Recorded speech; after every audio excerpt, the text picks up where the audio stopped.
Olá, bom dia, boa tarde, boa noite. Sejam bem-vindos ao 46º episódio do Despertar do Dragão, o podcast multiplataforma de análise da série House of the Dragon, a Casa do Dragão. Eu sou a Flávia Leão. E eu sou o Gesiel Bueno e esse é o melhor podcast desse Brasil. E hoje nós estamos também com a Lainara. Como você está, Lainara? Estou muito bem, pessoal. Virei figurinha permanente toda semana, porque não tem como não falar de Casa do Dragão. É lógico, como a gente vai falar de Targaryen sem 3 pessoas, né? Não é? E galera, sempre lembrando nesse comecinho, quando vocês quiserem falar com a gente, se vocês tiverem alguma dúvida, entre em contato, tá? Mandem e-mail pra gente no contato@despertardodragão.com.br ou pelas nossas redes, no X, ex-Twitter, que é o @despertardragão, e Instagram, que é o Despertar do Dragão, ou ainda pelos comentários do YouTube, beleza? Beleza, e hoje a gente vai falar sobre o terceiro episódio da segunda temporada da série A Casa do Dragão, que tem como título O Moinho Ardente. Nossa, tô ansiosa. Gesiel, a sinopse, por favor. Bracken e Blackwood se enfrentam na primeira batalha da Dança dos Dragões e a luta acaba em uma carnificina. Nas terras fluviais, Daemon enfrenta alguns fantasmas no castelo amaldiçoado de Harrenhal e suas visões são perturbadoras. Em Pedra do Dragão, Rhaenyra manda seus filhos mais novos para longe e somente Jae Caerys permanece com ela. Em Porto Real, Ulf se revela um Targaryen e Aemond é flagrado em uma cena constrangedora.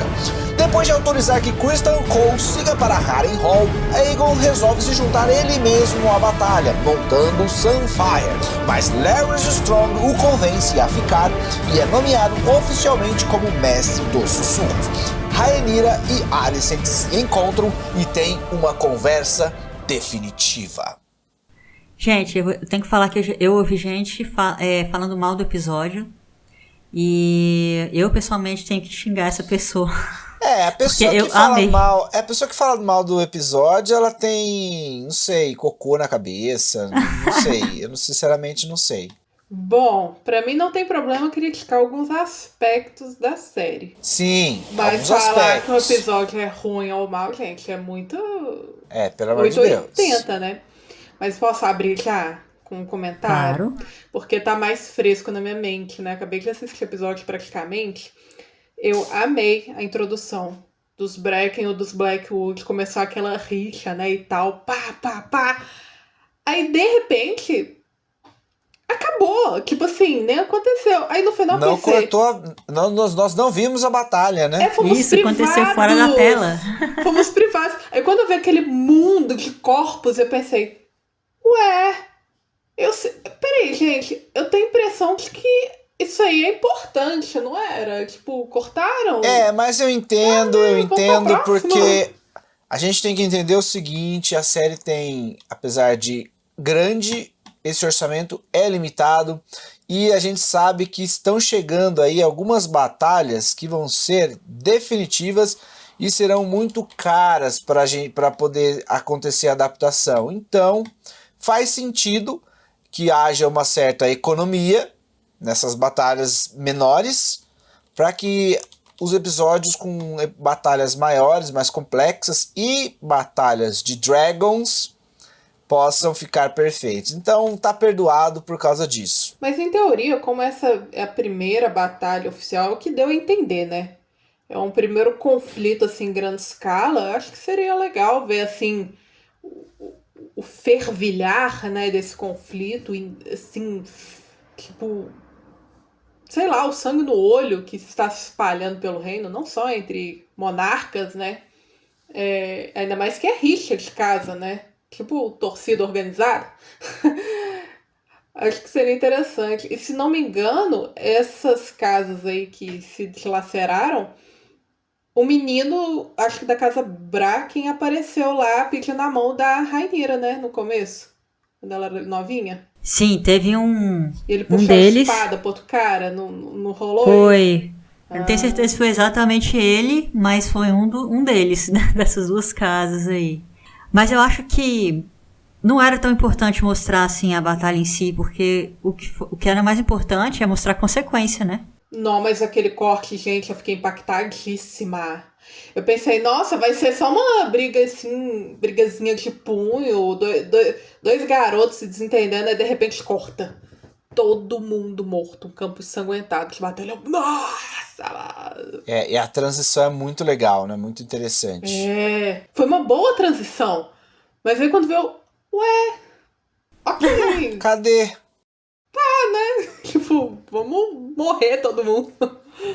E o que eu acho legal é que, como falam, explica-se, né, mais tarde no episódio, só o Lord, né, Simon Strong, que é o castelão lá de Harrenhal, ele explica que essa rixa dos Bracken dos Blackwood, ninguém se lembra, né, de como começou, por que começou, se perdeu na história. Mas é uma coisa, é um conceito muito interessante que o episódio abordou.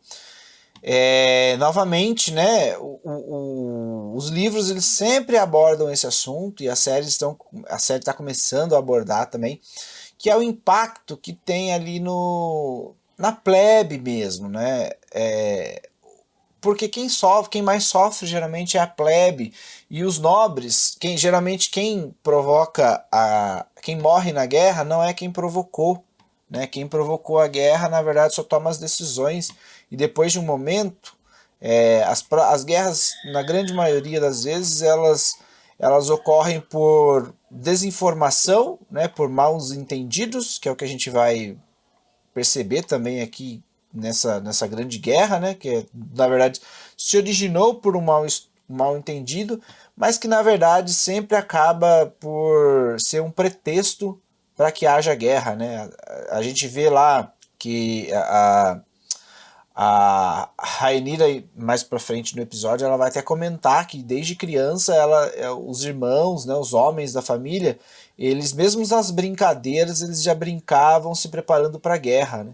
Então os homens eles já crescem com essa sensação, essa missão pela glória, né? Essa ambição pela glória, e isso sempre gera violência, e essa violência vai se desenrolando, e chega um momento que ninguém nem sabe mais por qual motivo que está tendo a batalha, mas a batalha, elas nunca param, né? Se você parar para pensar, a história de Westeros, ela é composta por batalhas. As batalhas podem até acabar, mas a guerra nunca termina. É igual a nossa história real, né? A Exatamente. História da humanidade real. Mas a rixa dos Bracken dos Blackwood é pior, né? Parece. E isso a gente faz até ligação com a cena seguinte, quando a Rhaenyra fala isso isso que você falou, né? A Rhaenys fala isso pra Rhaenyra, que daqui a pouco elas vão esquecer os motivos. A Rhaenyra fala, não, mas é fácil de lembrar, eles usurparam meu trono. E aí a Rhaenys começa a citar, né? Um monte de coisa, mas como começou? Foi quando mataram o Jaehaerys, Harris, foi quando mataram o Luke, foi quando o Luke, né? Tirou o olho do Aemond. Ligação bem legal. Nossa, foi bem legal esse começo. Gostei pra caramba. Eu gostei pra caramba também. Bom, gente, vamos falar então do Sir Criston Cole, que tá cada dia mais chato, mais insuportável. E mais incompetente.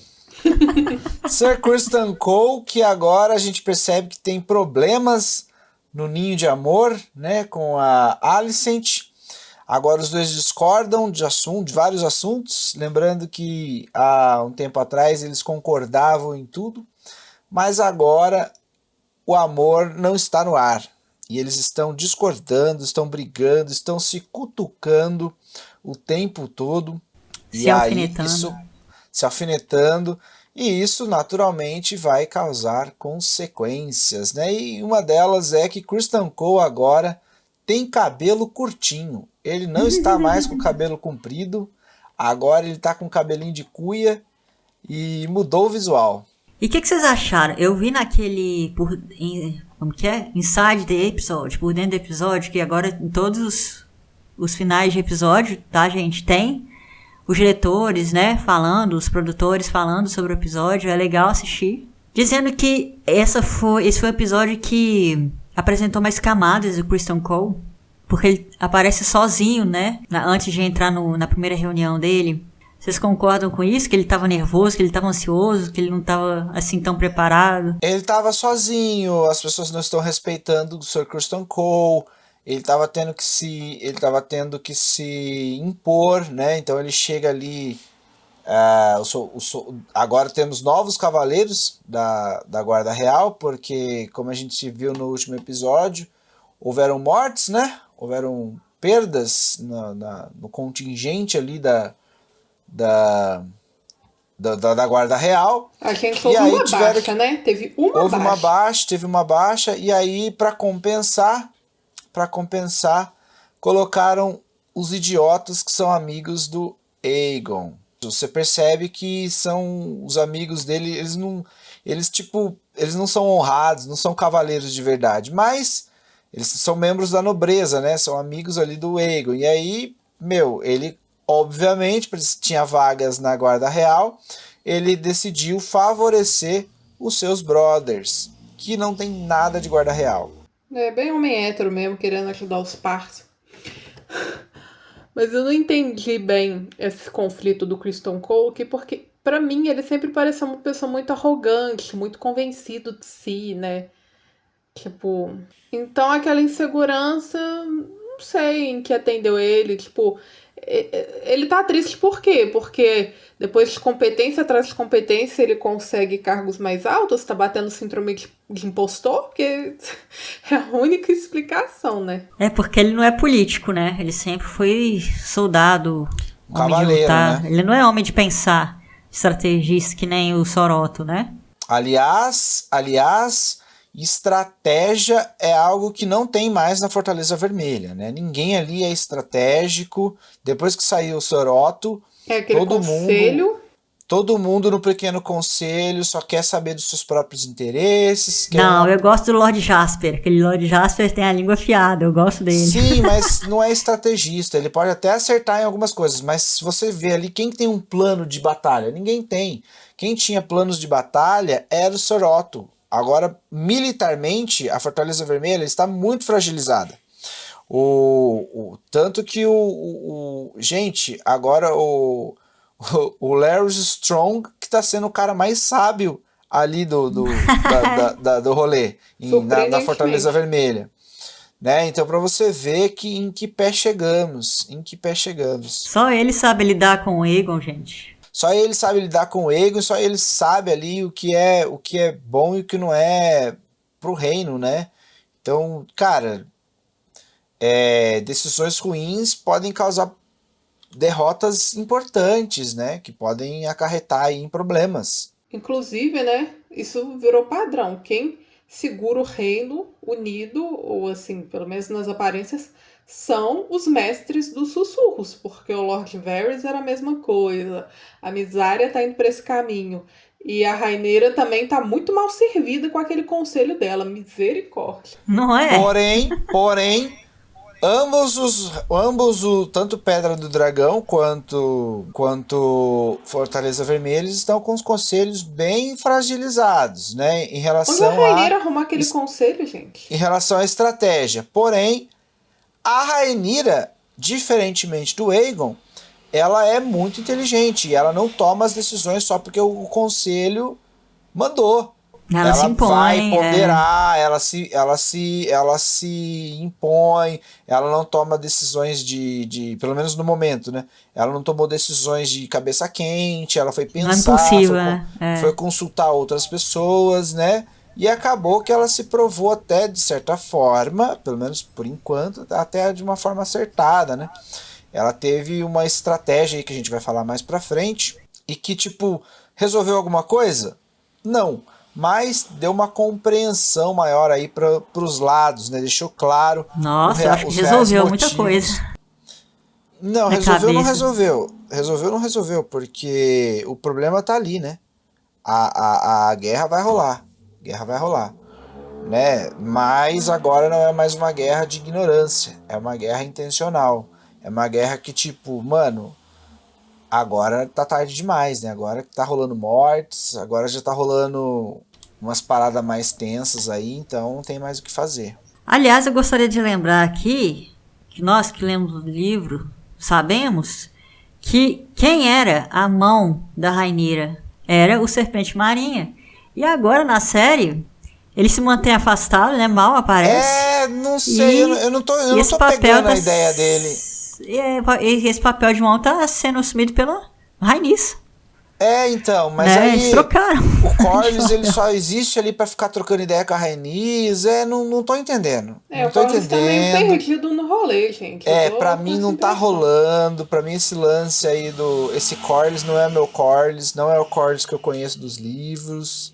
Esse Serpente Marinha tá mais pra Lagartixa Marinha. O Corlys é um personagem, assim, tão forte no livro, sabe? Tão interessante, tão rico, né, pra você explorar, e eles não estão explorando ele, tipo... Não mesmo. Uou. Eu quero até fazer um adendo dessa questão dos livros, porque... não, gente, eu tô querendo silenciar tudo relacionado à Casa do Dragão no Twitter pra mim, porque eu gosto do Twitter, né? Tem uns insights espertos e tal, só que o povo tá chorando demais por causa dos livros. Eu mesma, teve algumas situações que eu vi que aconteceram no livro, eu pensei, pô, velho, por que não foi pra série? Então eu tô sendo infectada por essa doença de comparação, né? Então, eu acho que a série deve ser apreciada apenas isoladamente, né? Meio complicado. É complicado. Pra quem lê os livros é complicado. Até pra mim que não li, porque o tempo todo estão esfregando na nossa cara, tipo, no livro aconteceu assim, no livro aconteceu assim. Não, mas tem coisas que não tem como, Tem coisas que eu acho o seguinte, realmente... Mas que isoladamente, se você tirar o contexto do livro, na série, realmente, você olha e vê que certas coisas não fazem sentido, sabe? Tipo essa questão do Corlys também.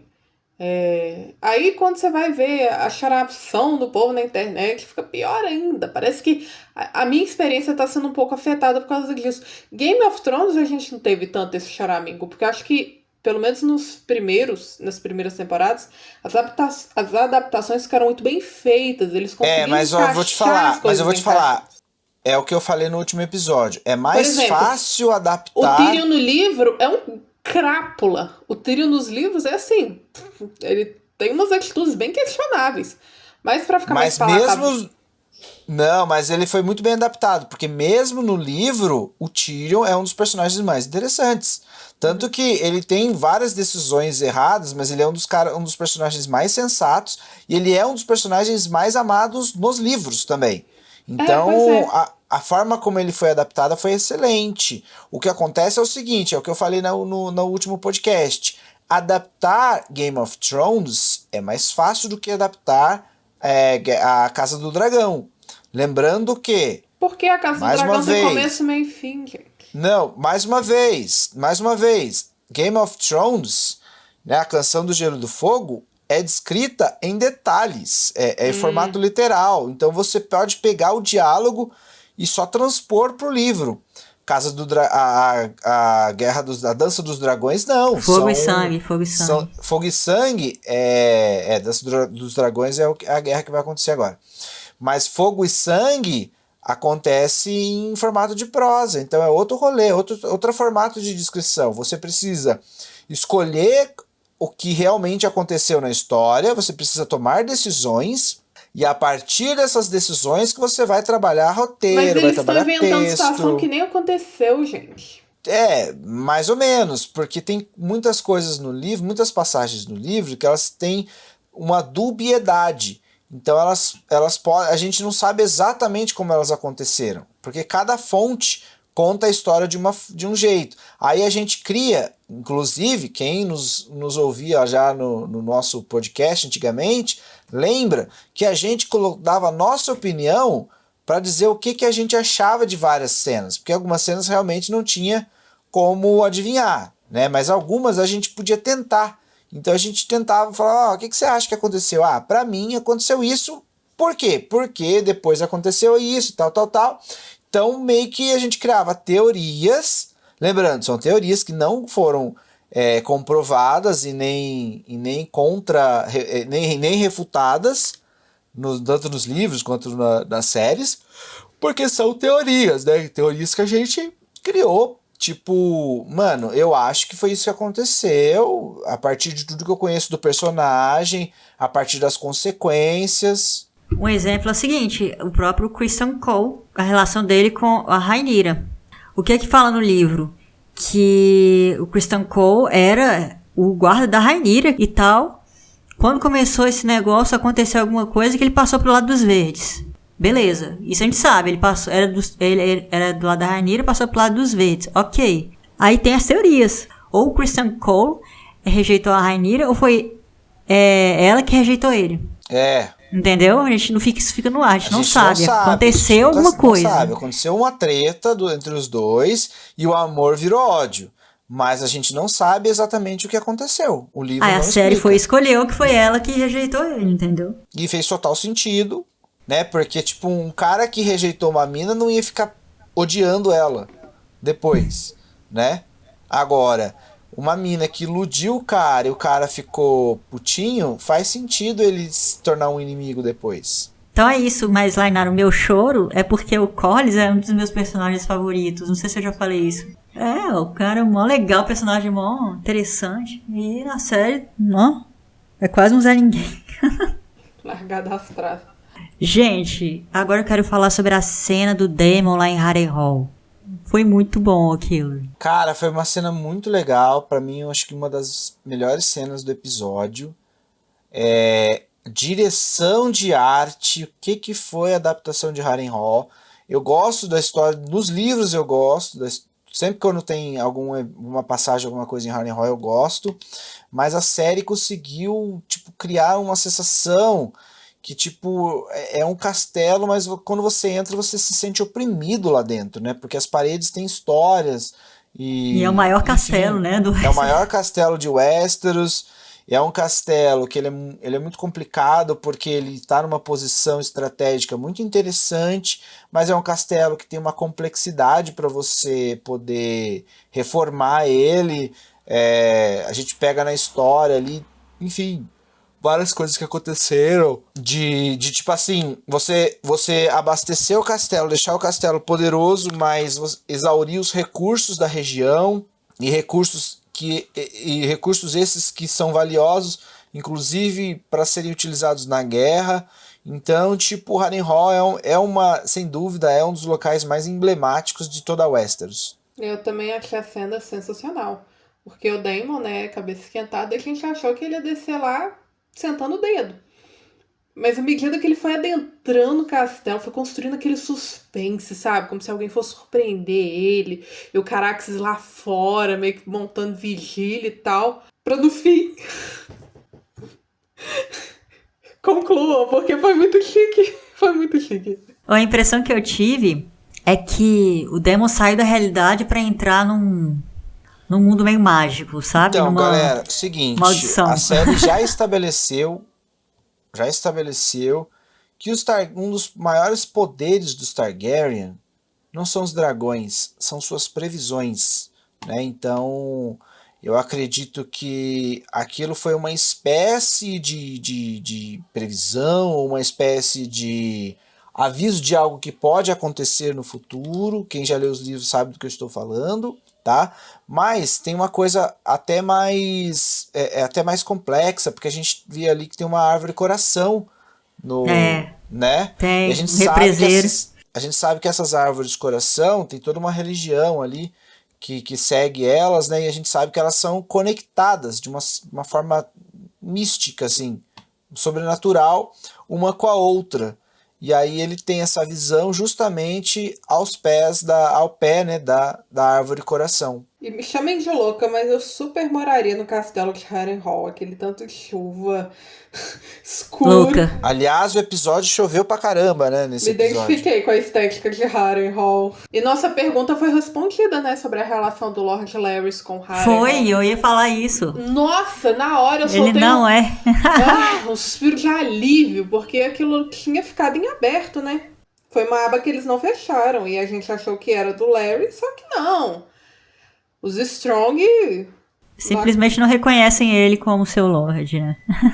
Eu achei que não tinha mais membros da família Strong, né? Que o Strong foi lá, matou o pai e o irmão e acabou. Só sobrou ele na linhagem. Só que não, né? A gente esquece que na vida medieval as casas são grandes, tem outros parentes, outras pessoas podem clamar um território e tal.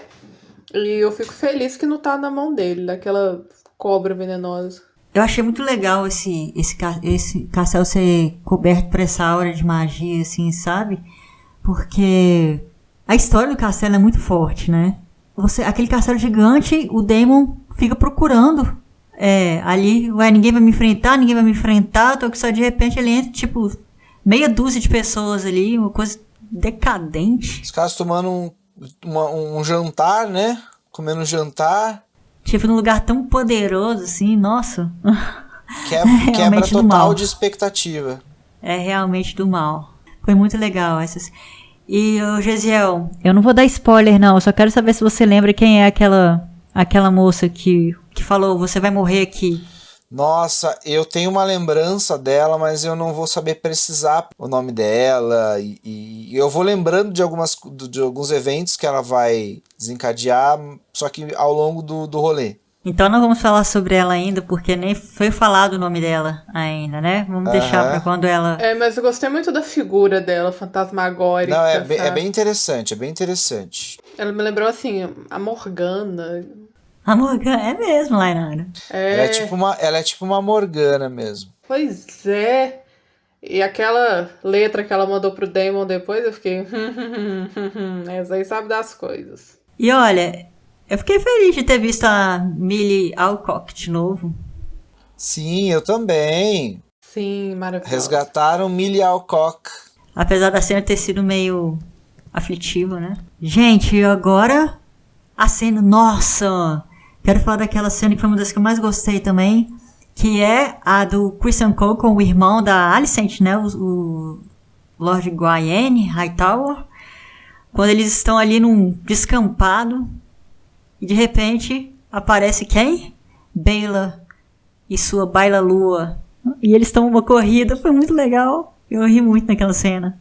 Não, o que me surpreendeu é que pela primeira vez o Sr. Criston Cole mostrou alguma capacidade de fazer alguma coisa certa, né? Porque, apesar dele não ser o cara mais inteligente, a gente não pode ignorar os conhecimentos dele de batalha, né? No combate e tudo. Então ele identificou rápido que o dragão tava vindo. Tipo assim, ele olhou pro céu, a gente não conseguia ver a Baila-Lua, mas ele soube, pela forma que as nuvens estavam se movendo, que tinha um dragão por perto e picou a mula, né? Nessa hora eu pensei, Criston Cole tem aí seus dons, né? E foi legal porque também estreitou ainda mais a relação dele com o cunhadinho não oficial, porque eles meio que se estranharam à primeira vista. Eu gostei daquela tensão, né? Porque pro Criston Cole tudo parece muito fácil, sabe? Ninguém treta com ele. Eu acho que antes do destino dele ser selado acho que antes do destino dele ser selado, eu gosto muito do ator do Fabian, sabe? E ele tem uma boa atuação, então acho que seria interessante o Criston Cole se deparar ainda mais com esses desafios, né? Ter pessoas assim confrontando ele, batendo de frente com ele e tal. Eu acho que daria uma dinâmica bem interessante. Eu só sei que eu fiquei assim, Baila-Lua, pega! Agora, gente, a gente tem que ter celoso pra visão da Baela, né? Que visão é aquela? Superpoder também, né? E eles citam, né? Eles falam que ela tem uma das melhores visões lá e tal, então fez sentido.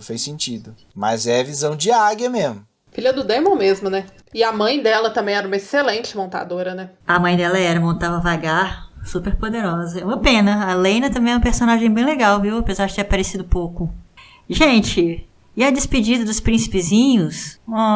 Foi muito triste aquilo. Tadinha. Meu coração cortou pela Rhaenyra, pobrezinha. É bem complicado, né? Mas eu achei a cena bastante singela, assim, bem bonita. E a gente percebe isso, mais uma diferença, né? Da personagem da Rhaenyra para o núcleo da Fortaleza Vermelha. É a série nos manipulando para gostar mais da Rhaenyra, né? Novamente.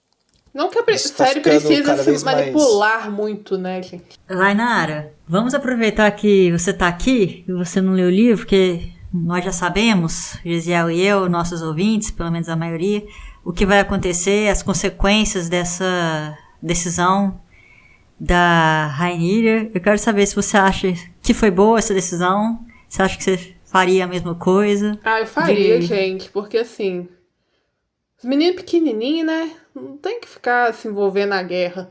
E Pentos parece que virou um local oficial de Santuário dos Targaryen, porque a Daenerys estava lá.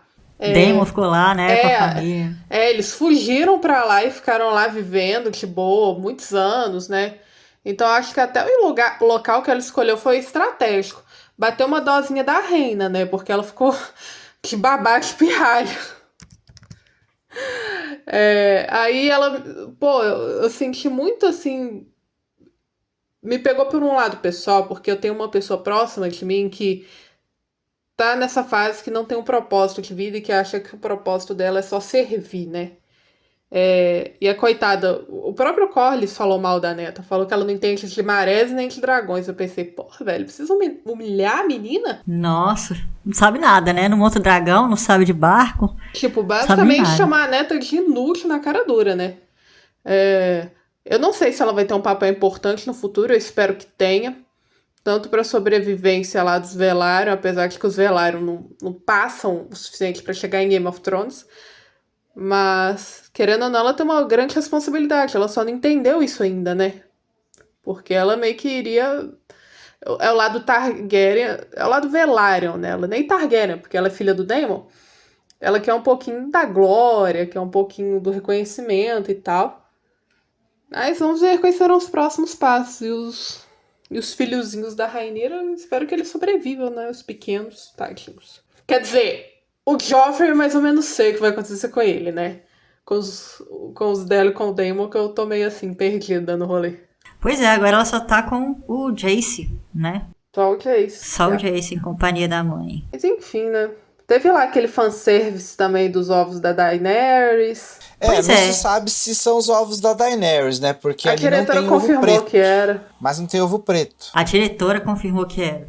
Ela confirmou Então, que mas os não ovos. tem nenhum ovo preto ali. É, Se for e eu um acho que não easter são egg, não, faz tá? sentido. Eu acho que não são não. É interessante, mas não, pelo menos ali eu fiquei olhando também pra ver se tinha. Não tinha nenhum ovo preto. E a gente sabe que tem um preto, né? Da Sabe? Daenerys. O Drogon, O maravilhoso. Drogo, que é o meu preferido. Eu confesso que eu esqueci o nome da Targaryen, mas que é anterior, tá? A essa geração da Rhaenyra. E que estes sim parecem ser os ovos da Daenerys. Eu vou relembrar aqui, no próximo episódio eu falo pra vocês, tá? Mas eu acho que não são esses aí, não. A diretora falou, mas assim, como eu falei, é fanservice, porque o Twitter já jogou na minha cara que não são os ovos que no livro os ovos da Daenerys têm outra origem, não é essa, né? Inclusive que os ovos da Daenerys são filhos da Dreamfire, não da Syrax. Olha, muito bem, Lainara. É correto, está correta a informação, né? Seguindo em frente, eu só queria comentar que agora o Larys Strong é o mestre dos sussurros, né? O novo mestre dos sussurros. Conquistou seu objetivo? Se era o objetivo dele, será? Será? E o curioso é, tipo, ele ganhou esse cargo por causa de 2 palavrinhas que ele trocou com o Aegon ali. Grande trabalho você tem feito, né? E foi um conselho ali, que foi um bom conselho, um conselho bem acertado. Mas é isso, né? Foi isso. Então, Mais poder para mais poder. Lord Larys Strong. Lorde do pezinho. Vamos ver aí como é que os objetivos dele vão se desdobrar, né? Que eu acho ele um personagem muito intrigante. Eu gosto dos movimentos dele. Pra você ver, né? Um personagem que aparece pouco, mas que impacta, ao contrário do Corlys, coitado. Exatamente. O Corlys está sendo uma grande decepção. Até mesmo a Misária, gente. A Misária. Não, mas a Misária, ela é importante nos livros também. É porque é fofoqueira, né, gente? Todo fofoqueiro é importante. Todo Não fofoqueiro é tem jeito. importante.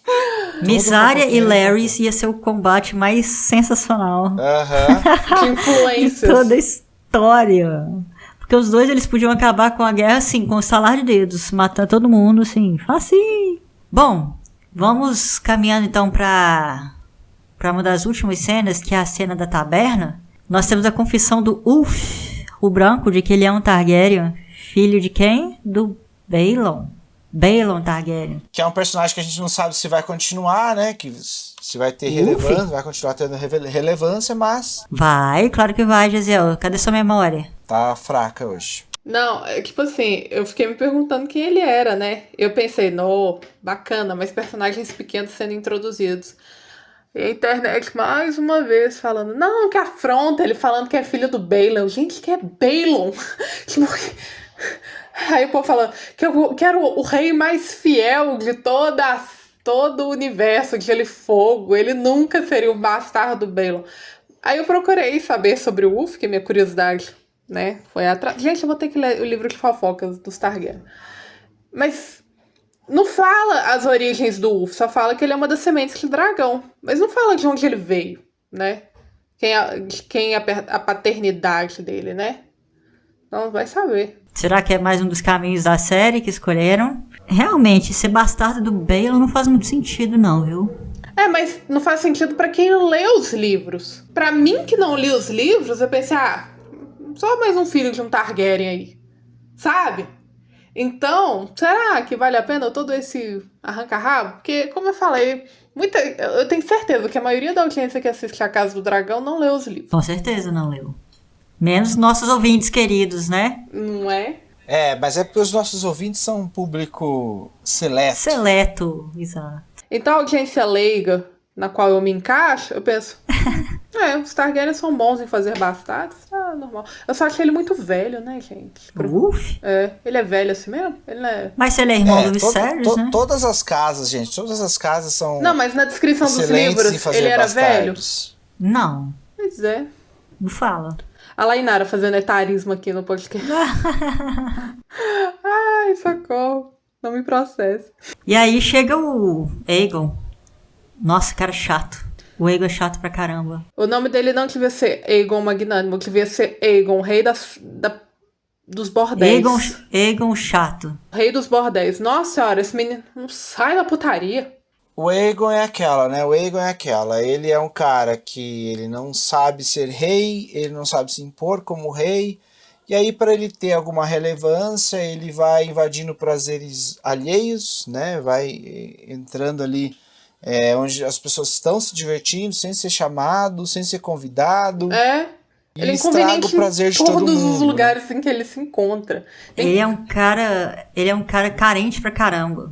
Carente pra caramba. Ele não é amado. Ele não se sente amado. Nem o povo faz questão da presença dele. Ela é aquela pessoa, você tá no rolê, chega aquela pessoa que você olha e pensa, nossa, chegou o chato.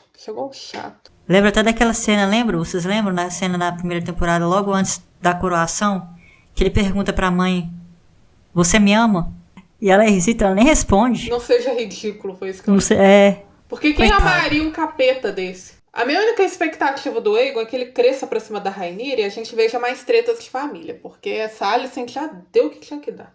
E aí, o que acontece? Ele acha o irmão. Ele acha o Aemond lá. Mas, nossa, os Strong faziam bullying comigo na infância. Pra quem tem um irmão daquele, gente, pra que inimigos? Né, é por isso que o Aemond é daquele jeito. Tem como não. Nossa, eu também fica putaça se invadisse a minha sessão de terapia assim, do nada. Não. Sessão de terapia. Sessão de terapia. O cara tava lá no meio. Porque ele vai pra essa mulher, ele se expõe. É o momento mais vulnerável dele. Aí chegou aí, meu Deus do céu, a vergonha alheia que eu tive naquela cena não foi nem as partes íntimas do Aegon, foi a atitude do irmão mesmo. Péssimo. Por isso que, assim, na cena anterior, quando Aliás, Pluta no frontal, ele totalmente gratuito, né? Mas tudo bem. Porque eu acho que, assim, eu não acho que foi gratuito, não. Eu acho Também que não. O anterior foi. Já tinha mostrado ele lá, parecendo uma lagartixa magrela na outra cena. Daí parecendo Gollum. Parecendo Vocês Gollum. viram comparando eles com Gollum? Mas tudo bem. Não, eu não tô reclamando. De certa forma foi gratuito, porque não agregou em nada na cena. Mas eu acho que... Pra mim agregou. Eu vou discordar, vou estar discordando com o companheiro, porque assim... Eu concordo em ele estar nu e ele levantar e afrontoso e tal. Mas eu tô falando em decisões de direção, tipo, de mostrar o personagem nu. Isso foi gratuito, cara. O que ajudou na narrativa do episódio? Não ajudou em nada. A atitude dele, sim. O fato de mostrar nudez, pra mim, foi gratuito. Mas não foi aquela nudez gratuita que incomoda. Foi tipo uma nudez gratuita. Você fala... ele queria mostrar que não tava se importando com a situação. Tipo, toma meu pau, eu vou seguir aí. pra outras Tava se damas. importando, só que não, né? Só que porque tava. ele teve que encontrar assim, muita força de vontade pra afrontar aquele povo que tava gozando da cara dele, né? Tipo, pagar de descoladão. Aí ele tava totalmente vulnerável, até sem roupa. Mas numa Então, taberna, gente. mas Não eu acho que é uma coisa. estranho os caras estarem sem roupa. Agora, uma coisa que eu acho que a série fez de uma forma muito interessante no começo do episódio, o Aemond acaba dando aquele leve sarcasmo e de concordando. Não, irmão, você realmente vai pra batalha, você é forte e tal. Mandando uma falsa confiança pra ele, né? E aí a gente percebe que quando o Aegon veste a armadura, ele não fica bem de armadura, né? Tem até alguém lá que elogia ele de uma forma ligeiramente sarcástica, porque a armadura meio que engole ele, não combina com ele, não tem nada a ver com ele. E, e no mesmo episódio a gente vê o Daemon, a forma como a armadura parece mais uma extensão da pele do Daemon, como a armadura se encaixa perfeitamente no Daemon. E aí o Aemond, que tá nesse lance de tipo, ele se sente honrado pelo Daemon reconhecer ele como um inimigo, como um oponente, né? Porque rola ali uma rivalidade, mas uma rivalidade com respeito, né? Ele se sente, de certa forma, respeitado pelo Daemon, né? Rola um respeito mútuo ali. E aí temos ali o Aegon completamente sendo engolido pela armadura, o Daemon completamente em simbiose com a armadura, e aí o Aegon, que fica sempre tentando se provar com a armadura, fazendo bullying, fazendo piada, fazendo isso, aquilo, tentando ser ganhar o povo, dando bebida grátis, invadindo ali a intimidade das outras pessoas, causando problema, caçoando do irmão e tudo mais. E aí o Aemond, sem nenhuma armadura, sem nenhuma roupa, aliás, ele se ergue ali imponente, de uma forma muito mais imponente, muito mais da realeza do que o próprio Aegon empolado em sua armadura. Um ratinho numa armadura e um gigante sem armadura. E o Aegon sempre tenta performar ou copiar, né, os passos do conquistador. Tipo assim, ele não tem nem Coitado. personalidade pra correr atrás de suas próprias conquistas. E outra, o Aegon atual não tem nada pra conquistar. Então por que ele quer vestir assim a personalidade de um conquistador? Ele usa a coroa do Aegon, aquela armadura que ele tava colocando era do Aegon também, do conquistador de aço valeriano. Mas, tipo assim, não rola aí uma crise de identidade, não, gente, porque, sinceramente. E a gente debatendo sobre essa personalidade do Aegon me gerou uma dúvida na conversa que a Alicent teve com a Helena. Que a Helena vira pra Alicent e fala, eu te perdoo. Aí eu fiquei assim, mas perdoa pelo quê? Perdoa por ela ter sentado no Criston Cole e não proteger os seus filhos? Ou perdoa ela por ter feito você se casar com aquele imbecil do seu irmão? Tipo assim. Essa é a questão. A série não nos definiu pelo que ela perdoa.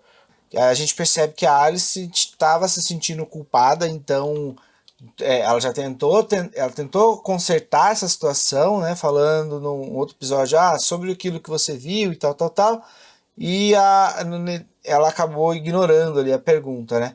Então agora fica nessa questão, tipo, pelo que ela perdoou? Não por sentou no Criston Cole, foda-se.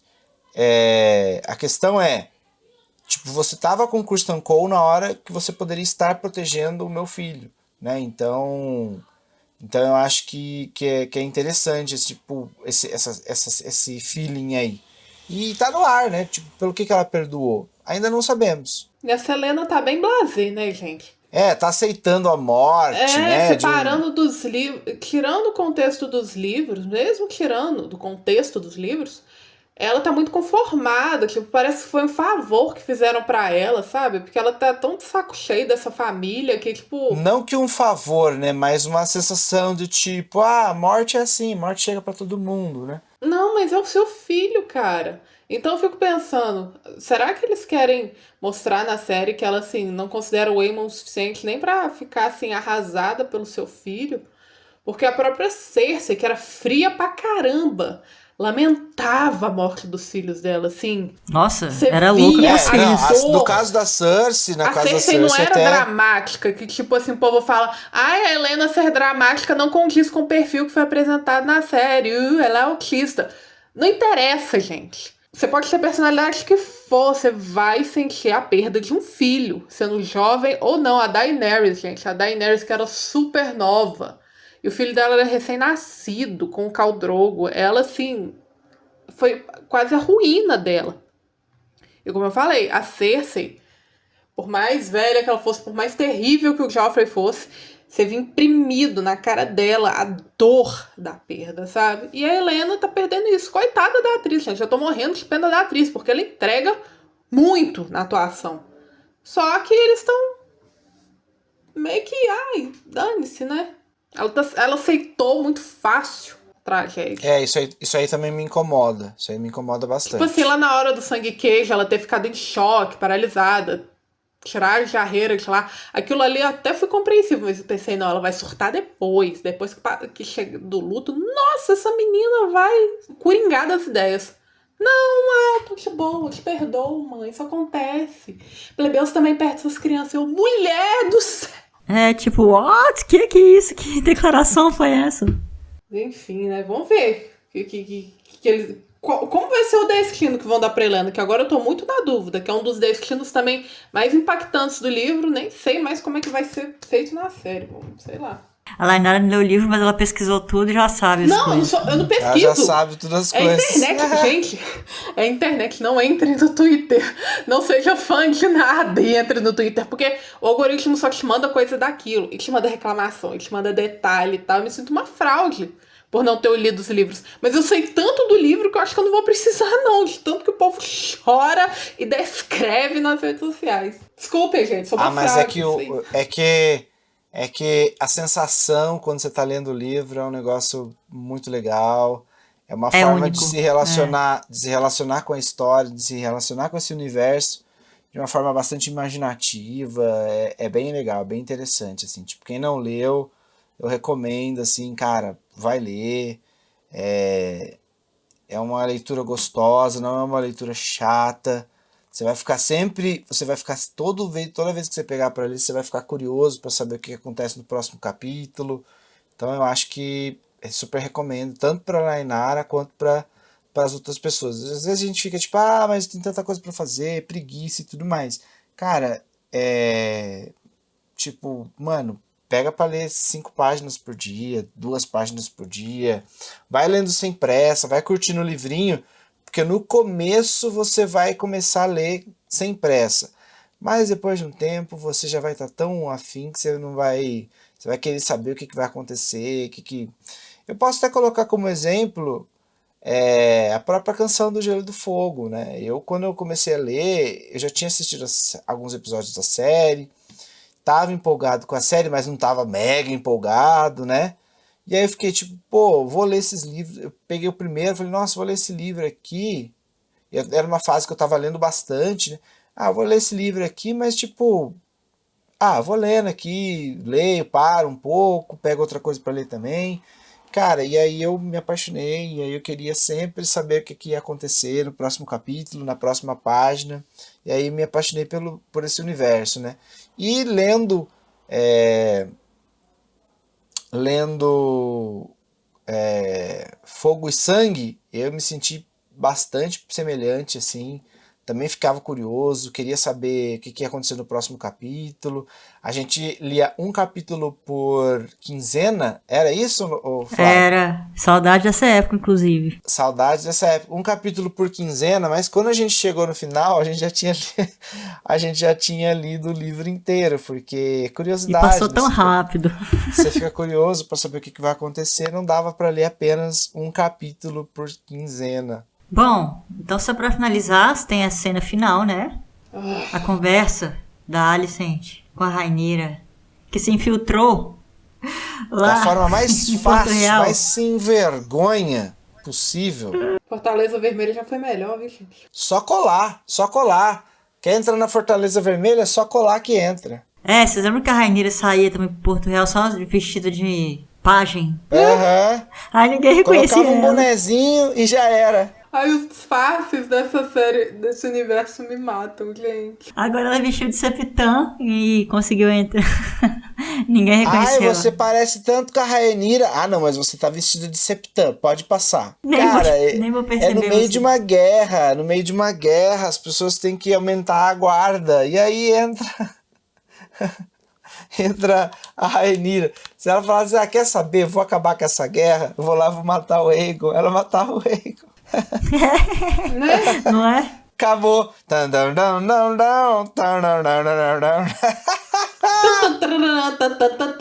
Aí já sobe os créditos da série. Acabou. Não precisa.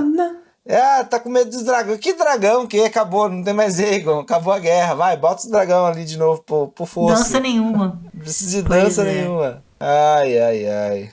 Eu fico meio dividida com essa cena, porque a Rhaenyra, nesse contexto, né, ela quer certificar, né, de que a guerra realmente pode ser evitada, se ela pode fazer qualquer coisa para amenizar toda essa Situação. essa coisa que tá pra eclodir, né? Só que aí, né, mais uma forçação de relação de Rhaenyra e Alicent. Meu Deus do céu, é tão cansativo.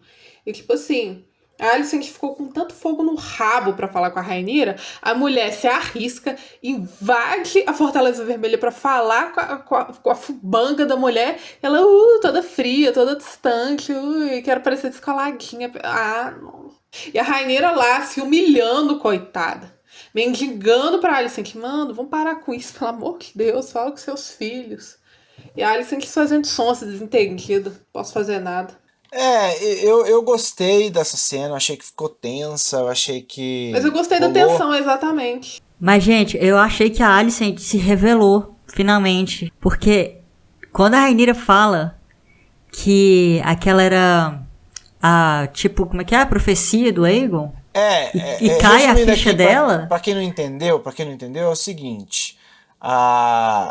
Toda a questão foi por causa do Viserys, do rei Viserys.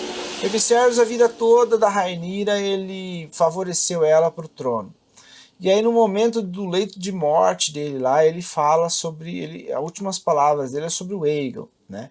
Só que ele fala sobre o príncipe herdeiro, príncipe prometido e tudo mais, que era uma história sobre o Aegon o Conquistador, que a Rhaenyra Alicent conhecia. não conhecia, mas a Rhaenyra conhecia.